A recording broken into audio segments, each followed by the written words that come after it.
था, ये पूरी जानकारी आपके साथ साझा करेंगे। तो चलिए शुरुआत करते हैं बंगाल चुनावों का जिक्र सबसे पहले करते हैं, जिसमें बंगाल चुनाव से पहले सियासी हलचल तेज हो गई है। जी हां, चुनावों से आने पहले असदुद्दीन ओवैसी का बड़ा दांव सामने आया है। पूर्व टीएमसी नेता हुमायूं कबीर से हाथ मिला लिया है।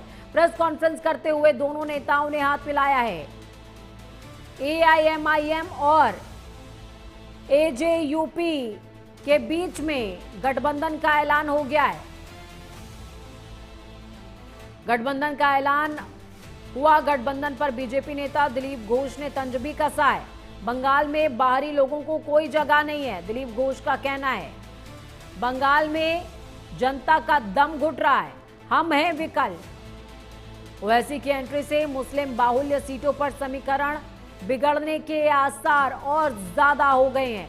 पश्चिम बंगाल विधानसभा चुनाव 2026 के शंखनाद के साथ ही राज्य में सियासी पारा हाई है और इस बीच एआईएमआईएम प्रमुख असदुद्दीन ओवैसी ने एक बड़ा राजनीतिक दांव खेलते हुए पूर्व टीएमसी नेता हुमायूं कबीर की पार्टी एजेयूपी के साथ गठबंधन का औपचारिक ऐलान कर दिया है।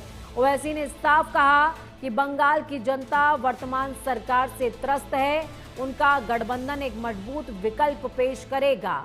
इस नए गठबंधन ने राज्य की मुस्लिम बाहुल्य सीटों पर सत्ताधारी टीएमसी और मुख्य विपक्षी दल यानी कि बीजेपी के समीकरणों को और ज्यादा उलझा दिया है। तो वहीं इस गठबंधन पर चुटकी लेते हुए बीजेपी नेता दिलीप घोष ने कहा कि बंगाल की जनता बाहरी लोगों को किसी भी हाल में स्वीकार नहीं करेगी। 294 सीटों के लिए 23 और 29 अप्रैल को 2 चरणों में मतदान होना है और ओवैसी की एंट्री ने इस मुकाबले को बेहद दिलचस्प बना दिया है। न्यूज रूम का रुख करेंगे। मेरी सहयोगी श्रुति अंगद न्यूज रूम से जुड़ी हुई हैं। श्रुति, हम सभी जानते हैं बंगाल के चुनावों पर, वैसे तो 5 राज्यों में चुनाव हैं, लेकिन बंगाल पर सभी की निगाहें टिकी हुई है क्योंकि ममता बनर्जी का गढ़ है। लगातार इस गढ़ को भेदने की कोशिश बीजेपी कर रही है, लेकिन अब ओवैसी आकर के टेंशन पैदा कर रहे हैं। सबसे बड़ी बात यह है कि ये टेंशन जो है वो बीजेपी से ज्यादा ममता बनर्जी के लिए दुखदाई है। सबसे पहले तो हुमायूं कबीर की बात कर ले, वो टीएमसी से आते हैं। टीएमसी के बाद अब जो है देखिए उन्हीं के व्यक्ति ने पहले किला भेदा और अब ओवैसी से हाथ मिला लिया है। पूरा का पूरा गणित बिगड़ता हुआ टीएमसी के लिए नजर आ रहा है। बिल्कुल पूजा, आपने बहुत सही बात कही। पश्चिम बंगाल चुनाव टीएमसी के लिए तो अब इसलिए भी घातक है क्योंकि उसके हुमायूं कबीर जो कि विभीषण का रोल यहां पर निभाते हुए आपको नजर आएंगे। देखिए, साल 2011 में करियर की शुरुआत करते हैं, राजनीतिक करियर की शुरुआत करते हैं हुमायूं कबीर कांग्रेस पार्टी से। साल 2012 में टीएमसी में चले जाते हैं, कैबिनेट में रहे, मानिए ममता बनर्जी के मंत्री और सबसे करीबी माने जाते रहे। हुमायूं कबीर 2021 में एक बार फिर से ममता बनर्जी की पार्टी में शामिल होते हैं।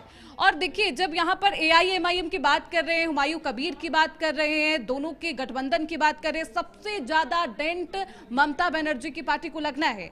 यहां पर गठबंधन की बात करें, सीटों की इक्वेशन की बात यहां पर डन हो चुकी है। 182 सीट पर यहां पर आपको जेयूपी आपको नजर आएगी, जनता उन्नत पार्टी नजर आएगी। दूसरी तरफ एआईएमआईएम की बात करें, 50 सीटों से कम पर ही वो चुनावी हुंकार भरती हुई नजर आएगी। ये कहा जा रहा है कि एआईएमआईएम पार्टी जो है, असदुद्दीन ओवैसी की जो पार्टी है, वो आत्मविश्वास में है। बिहार विधानसभा चुनाव में जिस तरीके से 29 सीटों पर उन्होंने चुनावी हुंकार भरा, 5 सीटों पर यहां पर एक बेहद अच्छी शानदार जीत मिली। सोचिए, कांग्रेस पार्टी से ज्यादा सीटें उन्हें मिली थी। ऐसे में एआईएमआईएम को यह भरोसा है कि हुमायूं कबीर के साथ आकर वो उन इलाकों में सीट या फिर अच्छे नतीजे प्राप्त कर लेंगी जहां पर मुस्लिम बहुल इलाके। और आप मानिए पूजा, 100 से 115 सीटें ऐसी हैं 294 सीटों में से जहां पर मुस्लिम बहुल इलाके हैं, मुस्लिम मतदाता निर्णायक भूमिका में रहते हैं। ऐसे में देखना बेहद दिलचस्प होगा हालांकि कि टीएमसी को कितना डेंट लगता है। यही कहा जा रहा है ममता बनर्जी के लिए यह गठबंधन बेहद घातक होगा। पूजा, बिल्कुल ममता बनर्जी के लिए गठबंधन घातक सिद्ध हो सकता है। लेकिन इस बीच देखिए श्रुति, हमें एक चीज़ और समझनी पड़ेगी। अगर मौजूदा समय के साथ अगर जनाधार को हम समझें, आदिवासी जनाधार प्लस मुस्लिम जनाधार, ये 2 जनाधार हमेशा से ही टीएमसी के साथ में इंटैक्ट रहा है। ओवैसी कितना इस खेल को बिगाड़ पाएंगे, क्योंकि एसआईआर के बाद वो एक तबका जिसके ऊपर लगातार रोहिंग्या होने का आरोप लगता रहा, कुछ व्यक्ति यहाँ से पलायन भी कर गए हैं। कुछ उस समीकरण को भी हमें समझने की कोशिश करनी चाहिए शायद। बिल्कुल, देखिए यहाँ पर जातीय इक्वेशन की बात करें, आदिवासी इक्वेशन की बात करें, ममता बनर्जी का जो एक प्लस पॉइंट है, पॉजिटिव जो फैक्टर है उनका इमोशनल फैक्टर है। साल 2011 से आप 2026 तक अगर आप बात करेंगे, अभी तक अगर ममता बनर्जी काबिज हैं, हालांकि 2026 में चुनाव होगा, नतीजे किसके पक्ष में आएंगे ये देखना बेहद दिलचस्प होगा, लेकिन आदिवासी फैक्टर, ममता बनर्जी हिंदुत्व फैक्टर को भी यहाँ पर निभाती हुई नजर आती है, चाहे वो हिंदुत्व के मोर्चे पर दुर्गा पूजा समिति को लेकर तमाम बयान देना हो। लेकिन यहाँ पर ये कहा जा रहा है कि मुस्लिम जो है, बहुत शुक्रिया समुदाय जो है, वोट बैंक जो है, जानकारी साझा करने के लिए। श्रुति अंगद जुड़ी हुई थी, जिन्होंने साफ तौर पर बताया किस तरीके से ये पूरा घटनाक्रम घटित होता हुआ नजर आएगा और आगामी चुनावों के दौरान किस तरीके का परिदृश्य हो सकता है। खबरों में आगे बढ़ते हैं। देहरादून में